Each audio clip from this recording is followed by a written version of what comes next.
For 10 points each again, 3 cheap eats that you have to try in Hong Kong. Okay, so I would say there are just a lot of like Hong Kong food scene is completely different to New York City. So I would say a lot of what I call 茶餐廳 is like Hong Kong diners. They're all like, they're not like super, super cheap, but they're just like so affordable. So I would say like a meal would probably be like maybe like $8 with a drink maybe. So my favorite is probably, oh my gosh, I don't even know the English name for it. It's called Bun Do Bing Set. So if you know Chinese, good for you. You can go there. If you don't, sorry. Yeah, sorry. No, but they have this like cool guy set and hot girl set. It's like what they list it as. Yeah. It is so funny. That's literally like Ying Lam Tan, cool girl Tan. No, but basically it's just like a Hong Kong diner. You can have a lot of different combos and like the breakfast is so cheap. Another cheapie in Hong Kong is like, we do a lot of street food. So there's like, you can get curry fish balls like from like stalls and stuff and so good. Squid, anything like on a stick, like skewers basically. And you can find that I haven't been home in like 5 years. So I'm like, what if they close down? But I used to go to this place in Causeway Bay. So it's opposite Hong Kong's Times Square, which is in Causeway Bay. And the third one probably, okay, there's this like, there are a lot of like in Mongkok, in the specific neighborhood of Mongkok, there's just a lot of like good cheap eats, I would say. So like explore that neighborhood. Yeah. Bonus points for you. Luxury dining experience, 1 or 3. How many of a bonus points you need? Okay. In Hong Kong. Okay. So I grew up in Hong Kong for the first 18 years of my life. And ever since I came to college, it's kind of been like very sporadic that I've visited. I will say when I was growing up, I never actually got the opportunity to have luxury dining experiences because my parents were not like, I wouldn't say we weren't like always struggling, but we definitely were very frugal with our money just because they knew that they wanted to send me abroad. They knew that they always wanted to put money into training me as an artist, like putting it into piano lessons, singing, dancing lessons. So none of that money could go to these luxury dining experiences. But I will say that there was always one restaurant that I wanted to go to, and it's called Amigo. It is in Happy Valley. And I think that it has like a son, and I think it's French cuisine. So I don't know if it's good, but it's always something I wanted to try. And the next time I go to Hong Kong, because now I'm in a better place, I can actually take my parents there. Oh, that's going to be fun. Yeah, so I'm really excited for that moment. But I never got to experience that side, really. Yeah, I can resonate. I grew up in Dubai and same idea. We never used to go to any of the luxury dining experience. So people ask me about like, have you been to these restaurants? I have no idea. Cheap eats is what I know. As well. Nobody goes to the to have the cheap eats. They always go to the luxury ones. Okay. Bonus points for that as well. What is the best or the most underrated museum in Hong Kong? Combine the two. Or like a historical spot, like a landmark. Cultural center. I don't think it's underrated, but I think it's definitely like the architecture is so beautiful. Yeah. And I'm like, museums? Are there even any museums in Hong Kong? I'm not really sure. Like a monument, whichever one is your favorite. I think I will definitely have to say the cultural center is in Tsim Sha Tsui. I always have to be like, is definitely a must see. And I think it's just, it's a theatrical venue almost, where like a lot of orchestras, performers, singers, shows perform. And it's right by the harbor. So the harbor is really beautiful and you should take the ferry there. That is like the spot I would suggest. Sounds like a great experience. Yeah. One place in Hong Kong that will always cheer you up. Home. 50 points. 50 points. Yeah, home. I think like when I was growing up, I definitely didn't have this curiosity that I have now that I've kind of developed throughout my adult years. And when I was in Hong Kong, it was really about like fulfilling that Broadway dream. Every Saturday I would be in training, so I would definitely say that like just home and like maybe the mall, maybe if I had to choose. I love Sogo. It's a huge mall in Causeway Bay. Those are the spots that would cheer me up. Like my experience in Hong Kong was like shaping to be the person I am like right now, you know, and I didn't adventure as much.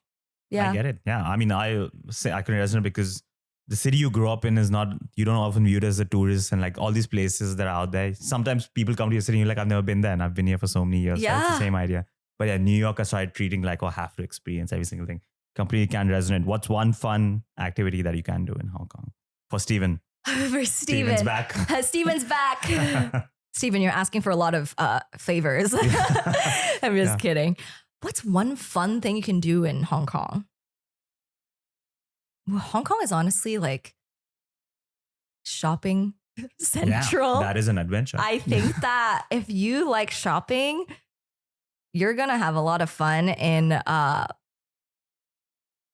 malls there. I really like to go to Tai Kushing, Justco. I like going to Justco because it is not only a mall, but it is also a department store. And department stores are very fun to me. They have stationery. They have, you can literally buy everything. They also have a lot of food samples that you can try. So complete experience. Best show that you can watch. Could be anything.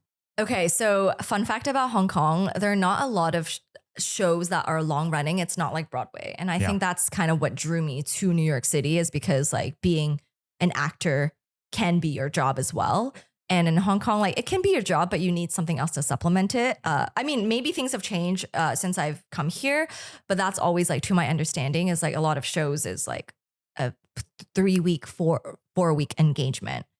So everything is constantly always changing, but I will say that I will recommend a theatrical group. It's called the Actors Family, Viveca Chow, and they put on one of my favorite musicals of all time. It's called Bin Sing. Don't even know what it is in English, but it's not playing anymore, but I'm just like gonna talk about it because I love it so much. But basically it's about this girl and her relationship with her grandpa. Like the girl lost both her parents at a very young age. So it's like the grandpa raising her, and they're not rich. They're in a really small town, and they're like kind of in charge of not smuggling, but like transporting people across the river.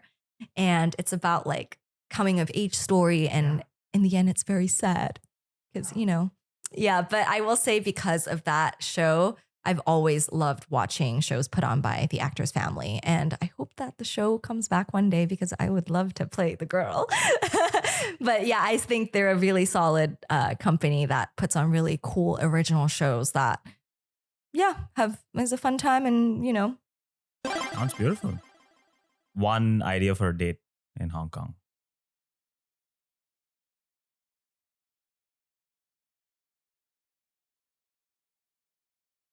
I would say idea for a date. Oh, this one is tripping me up a little bit, not gonna lie. Tough question. A tough question. Yeah. You can skip the bonus. No. One idea for a date. Hong Kong has changed so much since I've been back. And I know that there are a lot of new establishments that have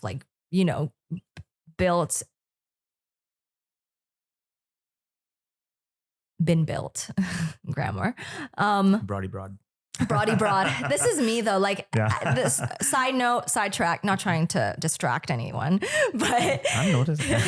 No, but like when I'm filming the videos where I'm talking about the free things in New York City with my tiny mic, I constantly have these like flubs because my brain just goes so fast and my mouth can't keep up. Okay, date idea in Hong Kong. So many restaurants. I think like when you go on dates, it would be such a missed opportunity if you didn't use that as an opportunity to like explore the food scene. So instead of giving you a specific thing, I would recommend going on Open Rice, which is kind of like New York's, Yelp, I guess. But Open Rice is like an amazing resource. So I would suggest that. Can I do that? You can do whatever you like. It's just you're losing the Ferrari, but that's fine. Yeah, Life is not always about the Ferrari. Is it not? I was taught differently. Okay. Best neighborhood, street, region in Hong Kong. General vibe. I love Happy Valley. I think it's where I grew up, and it's by the race course, so it's always very nice. And you can take the tram in. It's kind of like more of like a not secluded, but like not as accessible spot in Hong Kong unless you have a car. I didn't have a car, so we would always have to like take the tram, take the bus. So I love Happy Valley. I think it's a really like quaint spot, and I also think that there is this market, like a food market, where there's one floor where there are just all these like little businesses, like 4 or 5 of them, where it's kind of like a very traditional Hong Kong style dining, where it's like the Hong Kong diner style, but it's in the market, in the food market. So yeah, I love that spot. Add it to your cheap eats, even though it's not that cheap, but like still affordable. Okay, I'll add it. And extra points for you. Excellent performance in the bonus round. I gave you the opportunity to double your points and you did it. What a performance. We're not sure about the Lamborghini, but maybe you can expect a medal in your mail. So keep an eye out. Amazing.